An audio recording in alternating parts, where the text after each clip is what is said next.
dari anak asuh Sintayong untuk nantinya berhadapan dengan Thailand pada leg kedua final Piala AFF 2020. Kita boleh kalah di leg pertama dengan skor 0-4, tapi tentunya kita tidak boleh untuk tidak mendukung tim nasional Indonesia karena sejauh ini progres yang telah ditunjukkan oleh skuad asuhan dari Sintayong sudah melebihi ekspektasi. Alangkah lebih baiknya di 2022 ini kita awali dengan semangat yang baru untuk sepak bola Indonesia. Dan sedikit prediksi Anda, Haris. Ya, kalau kita lihat ya, kita sudah sedikit mendapatkan bocoran line up. Nampaknya Sintayong akan tetap menyerang. Ini suatu sikap yang kekeh. Memang karakter dari Sintayong ini adalah fight ya. Tapi memang ada risiko yang mungkin akan terjadi. Lini belakang kita mungkin akan dieksploitasi. Nah, mungkin keseimbangan inilah yang harus dihadirkan. Artinya dengan 4 back yang mungkin ditampilkan oleh Sintayong. Tapi juga ingat, harus hati-hati gelandang bertahan kita yang ditampilkan nanti siapapun itu. Apakah Rahmat Irianto, apakah mungkin Dewangga, ataukah Ricky Kambuaya, harus juga hati-hati. Ya, kita sudah tahu bagaimana tajamnya Canatip Songkrasin, kemudian juga Supacok dan kawan-kawan. Terasil Dangda ini harus diwaspadai. Mereka juga ingat masih punya motivasi, bukan soal kemenangan ataupun hasil apa di laga kedua ini, tapi juga natural motivasi mereka untuk menciptakan top skor. Jadi kita tetap harus hati-hati, jangan sampai juga kita kalah dan dengan skor besar. Kalau bisa menang itu lebih baik, tapi minimal jangan kalah kalau saya. Tapi kalau untuk seperti mendaki bukit yang terjal. Ya. Gitu. Kemudian juga sebetulnya yang masih menjadi titik lemah dari Indonesia. Persiapan Indonesia ini cukup baik. Ada beberapa TC yang dilakukan oleh tim nasional kita di luar negeri. Kemudian juga kebetulan saat itu ada kualifikasi. Dan ini saya pikir memberikan juga kelebihan ataupun competitiveness level bagi para pemain kita. Tapi memang kalau kita lihat belum cukup. Ini lagi-lagi kita balik nih masalahnya bahwa merubah sepak bola itu tidak semudah membalikan telapak tangan. Butuh proses, tapi so far apa yang dilakukan oleh Sintayong dan juga dukungan federasi kepada beliau sangat luar biasa. Staffnya juga cukup gemuk ya, kalau nggak salah sekitar 10 asisten dia. Tapi sejauh ini ekspektasi timnas menurut saya di luar apa yang kita prediksi. Karena kita tadinya banyak yang memprediksi kita tidak bisa ke final. Atau bahkan ada yang mengatakan tidak bisa lolos grup. Ternyata kita bisa lolos grup, menahan Vietnam dengan cara bertahan sekalipun, mengalahkan Malaysia musuh bebuyutan kita. Ya, melewati Singapura, memang kita agak kedodoran, kemudian kita ada di final. Apapun itu ya kita sudah ada progres, pertahankan kalau bisa ditambahkan untuk bisa menjadi yang terbaik, memutus gelar 30 tahun yang sudah berlalu ya. Iya, Indonesia pada gelaran Piala AFF 2020 ini underrated tapi mampu untuk bisa mengejutkan. Banyak pihak, banyak pundit juga yang tentunya mungkin dari luar tidak memprediksikan Indonesia bisa melaju ke final. Dan tentunya dengan pemain yang masih muda, saya rasa juga ini menjadi modal yang positif untuk gelaran selanjutnya ya. Karena perlu untuk kita ketahui, viewers, bahwa di tahun 2023 masih ada AFF Under 23. Kemudian juga yang jauh lebih penting, saya masih ingat sekali statement yang disampaikan oleh Asnawi bila dia mengatakan AFF ini menjadi ajang persiapan. Dan yang lebih penting adalah nanti di AFC 2023, Haris. Iya, ini mengapa berarti kita bicara berkesinambungan ya. Janganlah cepat-cepat juga kita melakukan perubahan. Dan kontrak Sintayong ini kabarnya sampai 31 Desember 2023. Jadi precisely 2 tahun dari sekarang saat ini kita berbicara. Artinya jangan lagi lah kalau bisa bongkar pasang. Kalau menurut saya ya, biarkanlah dia bekerja dengan baik. So far ada perkembangan. Tinggal dibenahi 1-2. Saya yakin progres ini akan berlangsung selama memang tidak ada kisruh sana sini, ganti bongkar pasang yang kadang-kadang nanti berubah lagi sistemnya, berubah lagi pemainnya, menyesuaikan lagi. Wah, ini mundur lagi padahal kita menurut saya sudah cukup baik lah, walaupun belum cukup baik untuk bisa menjadi juara. Ya, dan kembali kita terhubung ke National Stadium yang ada di Singapura.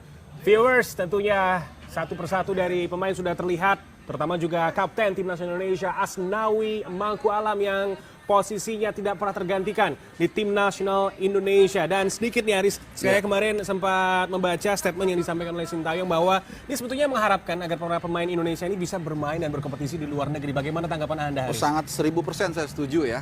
Pertama, ini kan namanya kalau kita lihat dari berbagai aspek, dari aspek ekonomi, ini kan seperti kita mengekspor ya pemain berkualitas. Artinya ini sesuatu yang positif. Kemudian dari pengalaman, ya bagaimana orang yang merantau itu biasanya akan lebih tough ya. Kemudian juga kita lihat asupan makanan. Kita harus melihat juga ketika Egy di luar negeri, di Eropa, kemudian di Senika, kemudian juga di Lecia Gedang, Switan, dan juga Asnawi, asupan mereka lebih diperhatikan. Begitu juga bagus seperti yang saya katakan. Kemudian juga rasa percaya diri. Nah, ini yang paling penting, mental ya. Ketika seorang Asnawi sudah biasa berhadapan dengan para pemain Korea ataupun juga Egy dan sebagainya, ketika dia kembali nanti ke timnas berhadapan dengan pemain lawan siapapun itu, kepercayaan dirinya meningkat. Ini yang penting. Jadi saya setuju sekali.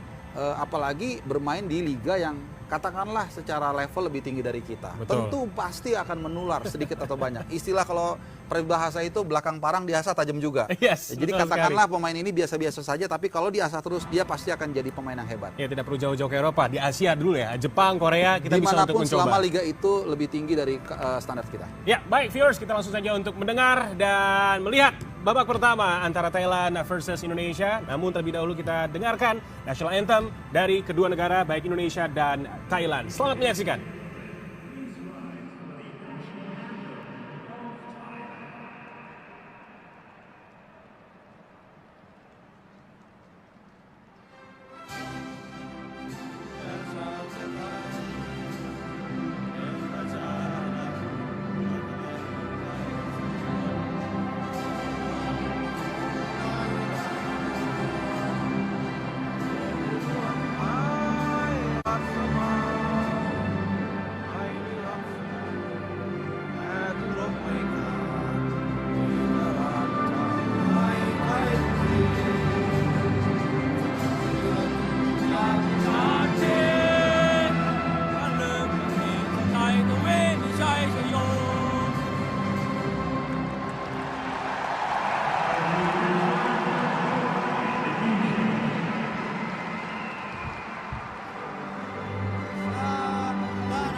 Ya, baru saja tadi kita mendengar national anthem dari kedua negara Indonesia dan juga Thailand. Kita semua juga pasti tidak sabar ya untuk melihat aksi para punggawa timnas Indonesia. Dan ini dia adalah starting line up dari Thailand yang diturunkan pada leg kedua final AFF 2020. Haris. Iya, di bawah Mister Gawang tidak ada perubahan. Si Warak Tetsung Noen, kemudian ini dia di sisi kiri Teratan Bunmatan menggantikan posisi Tristan Du. Kemudian di depan ada Bordin Pala, juga Chanathip Songkrasin, trio yang akan menjadi attacker dari Thailand. Many of what some would consider his first level or close enough as it were. Tiratan Bumatan returns from suspension. He is at left back. Howie will come into centre back after the injury to dan juga ada pemain dan juga Philip Roller. Wah, luar biasa nih. Philip Roller juga dicadangin ya. Ini berarti kanan kirinya, kanannya tadi saya lupa menyebutkan ya, juga ada Arubadi dan juga Bunmatan ya, seperti yang kita bahas. Ya, Bunmatan. Jadi dua back sayap ini diganti total nih.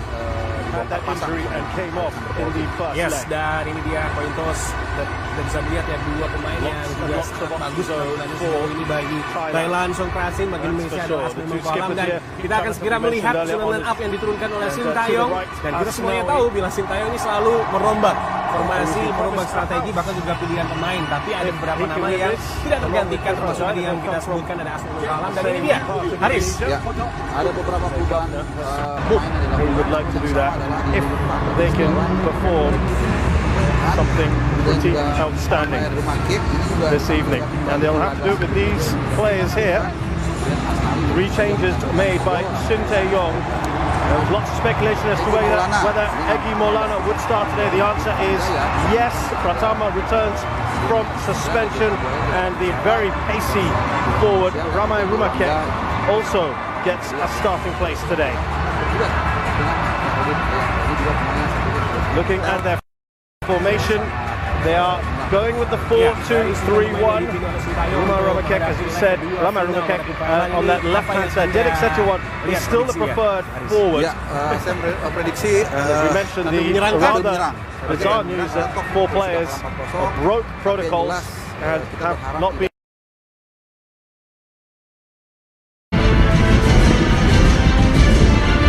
Assalamualaikum warahmatullahi wabarakatuh. Kembali lagi bareng saya di channel Casual Ultras.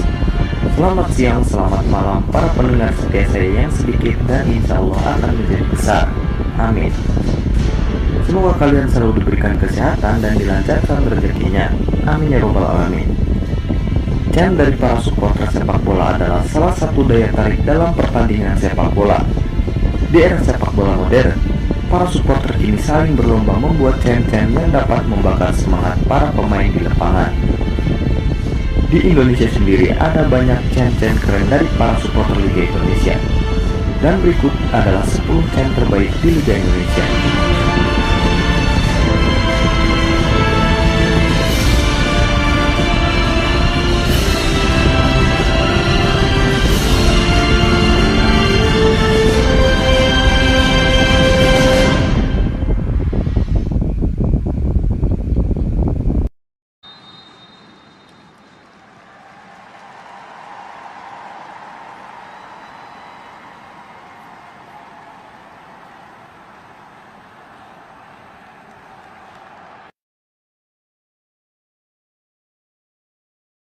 Family, friends and colleagues, every person who has passed on due to COVID-19.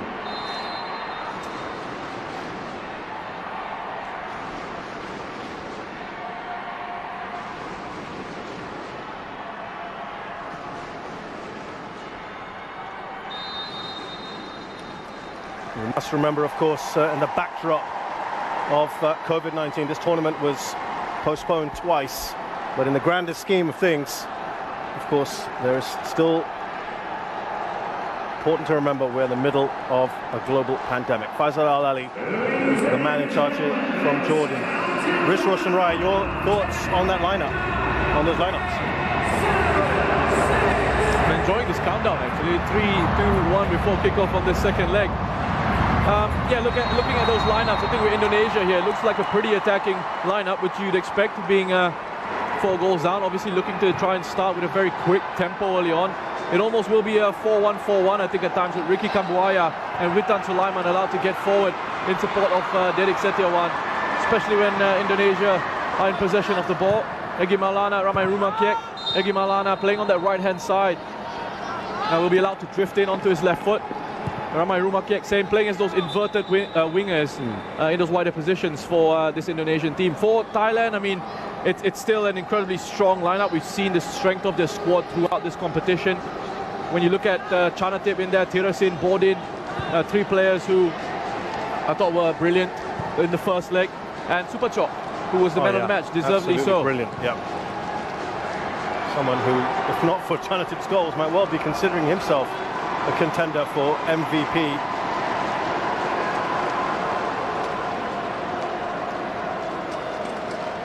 Remember, you need to score 4 goals minimum, 4 unanswered goals for Indonesians to stand any chance of seeing this through and potentially grabbing their first ever AFF Suzuki Cup. There's Tiraton brought back into the side after his suspension was complete. That is a delightful ball into the path of Bodin, who goes down, looks across at the referee.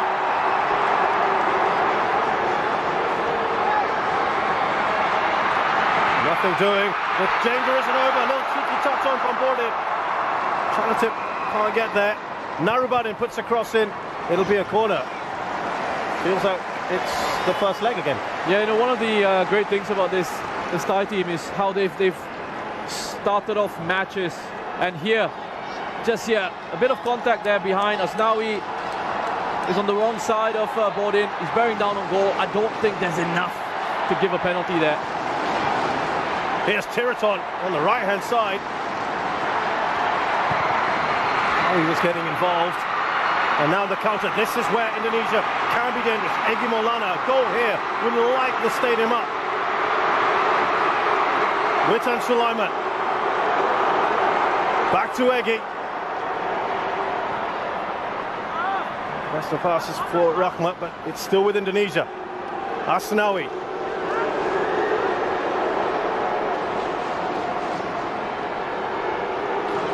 You know, if they want to stand a chance, an early goal would really help their cause. There's that fine balance, isn't it, Roshan, of trying to go forward and force the issue, but not leaving yourself too exposed, because you know how dangerous the ties are. Well, that's right, and sort of still trying to find that balance in the team, in the situation that they find themselves in. You see that issue there. They haven't been comfortable in possession when they've been pressed by Thailand. We saw that in the first leg where Indonesia were giving the ball away very easily, unaccustomed to the pace that Thailand want to play the game at. Two not so great passes from Rahmat Irianto, and much has been made of the fact that his father was also an Indonesian international and played in the AFF Suzuki Cup final. That was back in 2002.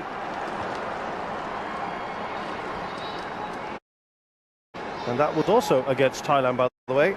And that's one of the more painful losses for it, to go to penalties in that one. His father missed a penalty in the shootout. Can he go one better today? At the moment, it looks a very difficult task for Rahmat and co. Ball given away to Narubadin. Super chop. Brought down, he looks at the referee, arms stretched out. He's not looked a little bit vulnerable, didn't they? Particularly good to have him back inside on left hand. They looked a little bit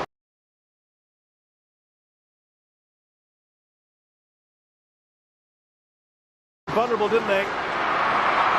Right. That's right, they did, and it wasn't just on the defensive front. You know, going forward, he offers a lot, and they didn't really have that outlet on the left-hand side in the first leg. They tried to change it up in the second. Alfiandra going to play out at left back, and while Alfiandra has been one of the outstanding Indonesian players for me, I don't think he was very effective in that position. A bit unfair on him. Yeah. Obviously, he's going to try and do his best for the team, but it wasn't very effective. That's great work there from Asnawi.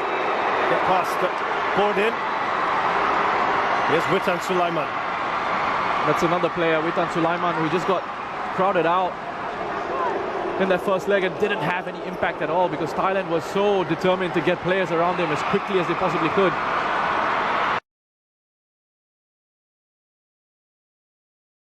He kept the ball really well, Witan. We spoke about development earlier.